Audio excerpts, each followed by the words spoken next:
Welcome to మహా news. నేను Mahalakshmi. CM Revanth రెడ్డితో సినీ ప్రముఖుల భేటీ ముగిసింది. ఈ సమావేశంలో సీఎం పలు అంశాలపై మూవీ పెద్దలకు క్లారిటీ ఇచ్చారు. బెనిఫిట్ షోలు, స్పెషల్ గా టికెట్ల రేట్ల పెంపు ఉండదని తేల్చి చెప్పారు.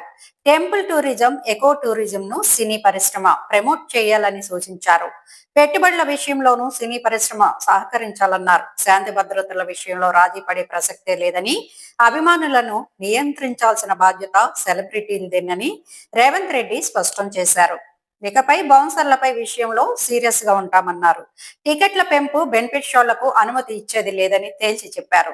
అసెంబ్లీలో చేసిన ప్రకటనకే కట్టుబడి ఉంటామన్నారు. హైదరాబాద్ బంజారా హిల్స్ లోని కమాండ్ కంట్రోల్ సెంటర్ లో సినీ ప్రముఖులతో సీఎం రేవంత్ రెడ్డి సమావేశమయ్యారు. ఈ సందర్భంగా ఆయన మాట్లాడుతూ సినీ పరిశ్రమకు ప్రభుత్వం అండగా ఉంటుందని భరోసా ఇచ్చారు. పరిశ్రమ అభివృద్ధికి, ఇండస్ట్రీ సమస్యల పరిష్కారానికి ప్రజాప్రభుత్వ సహకారం ఉంటుందన్నారు.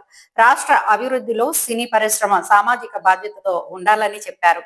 మహిళల భద్రత, డ్రగ్స్ వ్యతిరేక ప్రచారంలో చొరవ చూపాలన్నారు. టెంపుల్, ఎకో టూరిజం ప్రమోట్ చేయాలని సూచించారు.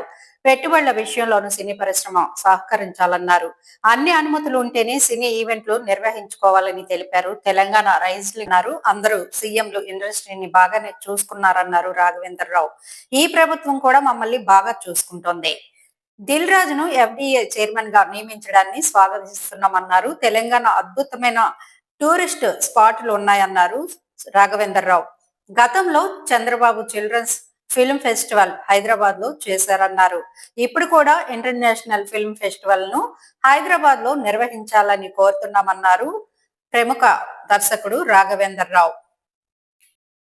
యూనివర్సల్ లెవెల్లో స్టూడియోస్ సెటప్ ఉండాలన్నారు సీనియర్ నటుడు నాగార్జున. ప్రభుత్వం క్యాపిటల్ ఇన్సెంటివ్లు ఇస్తేనే సినీ పరిశ్రమ గ్లోబల్ స్థాయికి ఎదుగుతుందన్నారు. హైదరాబాద్ వరల్డ్ సినిమా క్యాపిటల్ కావాలనేదే తమ లక్ష్యం అని చెప్పేసి నాగార్జున అన్నారు. చిన్న చిన్న విషయాలు పట్టించుకోవద్దని శ్యామ్ ప్రసాద్ రెడ్డి తెలిపారు. ఎలక్షన్ రిజల్ట్ లాగే సినిమా రిలీజ్ ఫస్ట్ డే ఉంటుందన్నారు మురళీమోహన్. సంజయ్ థియేటర్ ఘటన తమని బాధించిందని చెప్పారు. సినిమా రిలీజ్ లో కాంపిటీషన్ వల్లే ప్రమోషన్ కీలకంగా మారిందన్నారు సీనియర్ నటుడు మురళీమోహన్. ప్రపంచ వ్యాప్తంగా సినిమా రిలీజ్ ఉండటం వల్ల ప్రమోషన్ ను విస్తృతంగా చేస్తున్నామన్నారు. తాను చిన్నప్పటి నుంచి ఇండస్ట్రీని చూస్తున్నానన్నారు శ్యామ్ ప్రసాద్ రెడ్డి. హైదరాబాద్ ను నెక్స్ట్ లెవెల్ కి తీసుకెళ్లాలని శ్యామ్ ప్రసాద్ రెడ్డి చెప్పారు. ఆ వీడియోస్ కనుక మీకు నచ్చినట్లయితే లైక్ చేయండి, షేర్ చేయండి, సబ్స్క్రైబ్ చేయండి.